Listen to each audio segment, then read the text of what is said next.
ఈ మధ్య జడా శ్రావణ్ చాలా ఓవర్గా బిహేవ్ చేస్తున్నాడు. ఆల్రెడీ న్యాయస్థాన పరిధిలోకి వెళ్ళి కోర్టు చివాట్లు పెట్టి కోర్టులు ఆల్రెడీ చీకొట్టినా కూడా మళ్ళీ పదే పదే ఆ ప్రస్తావన గురించి మాట్లాడుతున్నాడు. అంతేకాకుండా అత్యంత ముఖ్యమైన విషయం ఏంటంటే నేను పిఠాపురం పోయి పిఠాపురంలో పవన్ కళ్యాణ్ గారి గురించి మాట్లాడటంతో పాటు అంటే వైసీపీలో ఒక అట్రాక్షన్ సెంటర్ పిల్లర్గా ఉండాలి అనేది జడా శ్రావణ్ యొక్క ఉద్దేశం. చాలా ముఖ్యమైన విషయం ఏంటంటే ఇదే విషయానికి మనోడు కోర్టుకు వెళ్ళాడు. హైకోర్టుకు వెళ్తే హైకోర్టు చివాట్లు పెట్టింది. ఎందుకంటే చాలా వాల్యుబుల్ అయినటువంటి ప్రభుత్వ యొక్క కోర్టు యొక్క సమయాన్ని దుర్వినియోగపరచడానికి మీకు కనీసం అంటే ఘాటైన వ్యాఖ్యలు చేసింది హైకోర్టు. ఆ మాట చెప్పాలంటే సిగ్గు లేదా మీకు అనే పదం కూడా వాడారు అని చెప్పాలి. మళ్ళీ తాజాగా మన పనోడు అదే విషయం మీద మళ్ళీ ప్రస్తావన చేస్తున్నాడు. ఒకసారి మనోడు పక్కన పిఠాపురం ఇన్ఛార్జి వంగా గీతా గారు ఉన్నారని చెప్పేసి అబ్బో వాళ్ళ మీద మంచి మార్కులు కొట్టేయాలని చెప్పేసి మన అరకోటి జడా శ్రావణ్ గారు ఓవర్ యాక్టింగ్ చూడండి ఎలా చేస్తున్నాడు.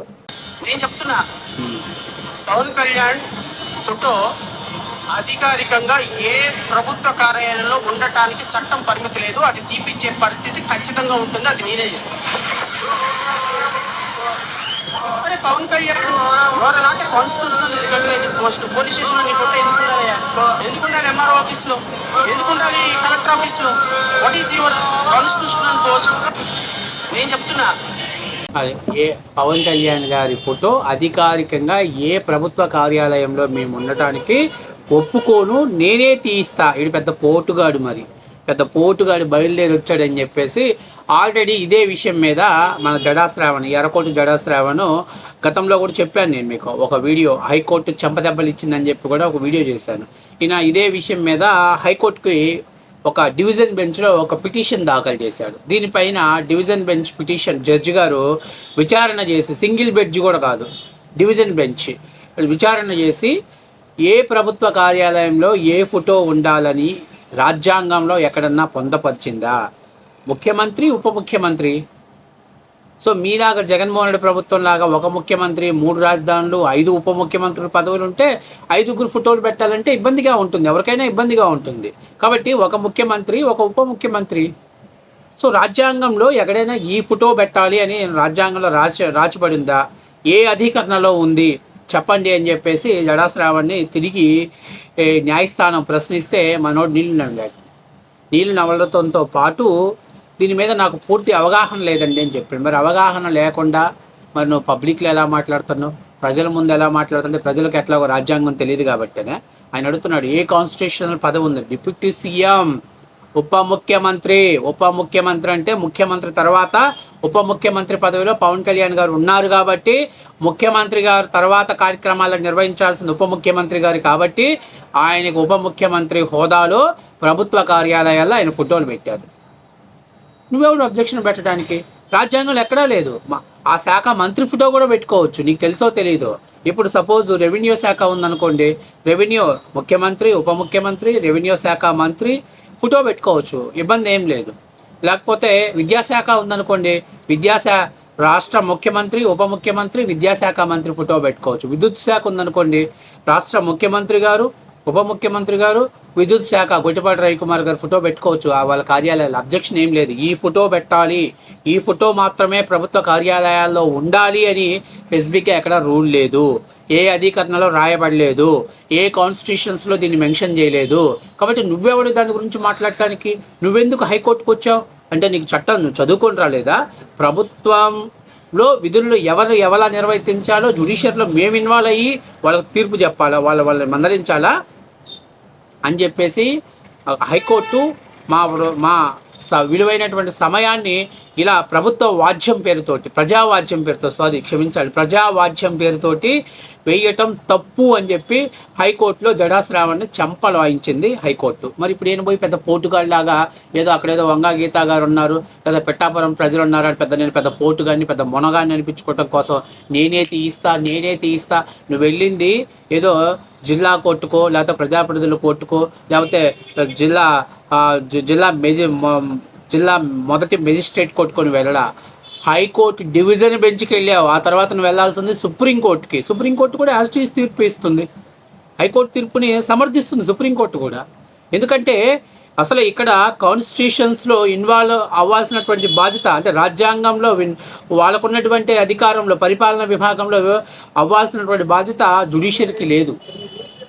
పరిపాలన విభాగంలో తప్పులుంటే దాన్ని ప్రశ్నించే బాధ్యత జ్యుడిషియరీకి ఉంది. కానీ మీరు వీళ్ళ ఫోటోలు పెట్టవచ్చు, వీళ్ళ ఫోటోలు పెట్టకూడదు అనేటువంటి రాజ్యాంగబద్ధంగా ఎవరు రాలేదు. అవసరమైతే నీకు ప్రేమ ఉంటే జాతిపిత కాడి నుంచి మొదలు పెట్టుకుని అందరు ఫోటోలు పెట్టుకోవచ్చు. గతంలో ప్రతి ప్రభుత్వ కార్యాలయంలో గాంధీ గారి ఫోటో ఉండేది. గతంలో మీరు మర్చిపోయారేమో. ఈ మధ్య కొన్ని ఈ మోటరైజేషన్ చేంజెస్లో మళ్ళీ ఆల్టర్నేట్ చేస్తా వాటిలో ఈ మధ్య ముఖ్యమంత్రి గారు ఉప ముఖ్యమంత్రి గారి ఫోటోలు వస్తున్నాయి. కానీ ఇంతకుముందు జాతిపిత ప్రధాని నెహ్రూ గారి వీళ్ళ ఫోటోలు ఉండేవి అప్పట్లో.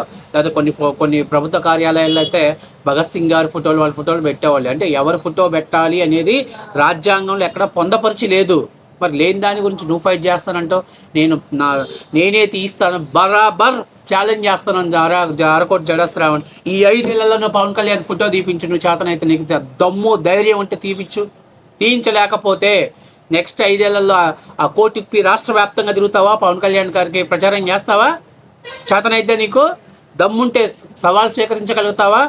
రాజ్యాంగ విలువల్ని గౌరవిస్తారు కూటమి. అందుకే మీరు ఈరోజు ఇంత ఫ్రీగా మైక్ తీసుకొని మాట్లాడగలుగుతున్నావు. ఏదో ఆ వంగా గీతా గారి ముందు అబ్బో పెద్ద రాజ్యాంగం తెలిసినటువంటి జ్యుడిషియరీ తెలిసినటువంటి పెద్ద పత్తిత్తు వచ్చాడు కనుక అంత సీన్లే.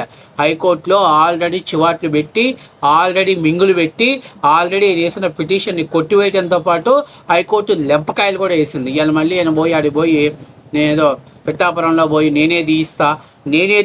ఏది నువ్వు తీయించేది? నా బొంగు తీయించాల్సిందే. ప్రజలు ఏమన్నా అధికారం వద్దు అని అన్న ప్రభుత్వ అధికారాన్ని మారిస్తే అప్పుడు పవన్ కళ్యాణ్ గారి ఫోటోతో పాటు చంద్రబాబు నాయుడు ఫోటోతో పాటు పవన్ కళ్యాణ్ గారి ఫోటో తీసేస్తావు.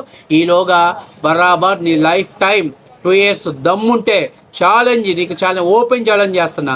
ఏ ప్రభుత్వ కార్యాలయంలోనైనా పవన్ కళ్యాణ్ గారి ఫోటో నువ్వు తీయించగలిగితే బరాబర్ నీ ఎన్నికలు నీ పార్టీ కోసం మేము ప్రచారం చేయడానికి పని చేయడానికి మేము సిద్ధంగా ఉన్నాం. ఓపెన్ సవాల్ స్వీకరిస్తున్నాం. నువ్వు ఉత్తర కుమారుని ప్రగల్భాలు మాట్లాడమాక.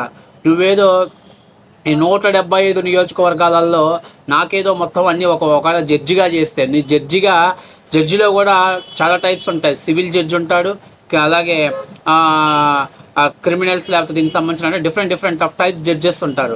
కాబట్టి నువ్వు ఏ విభాగానికి జడ్జివో మాకు తెలియదు, కానీ నువ్వు మొత్తం అన్నీ నాకే తెలుసు, సర్వాంతర్యామి నాకే తెలుసు అని చెప్పేసి ఆల్రెడీ నువ్వు ఒక జడ్జిగా ఉండి రాజ్యాంగంలో ఈ విషయం ఉందా లేదా చెక్ చేసుకోకుండా హైకోర్టు డివిజన్ బెంచ్లో పిటిషన్ వేసి దొబ్బులు తినొచ్చినటువంటి నువ్వు కూడా మీడియా ముందుకు వచ్చి మైక్ ముందుకు వచ్చి మాట్లాడుతున్నావు అంటే ఏం లేదు. వైసీపీ వాళ్ళు ఏమనుకుంటారు, మొత్తం టార్గెట్ పవన్ కళ్యాణ్ చేయాలి. కందుకూరులో ఘటన జరిగితే పవన్ కళ్యాణ్ టార్గెట్ చేయాలి.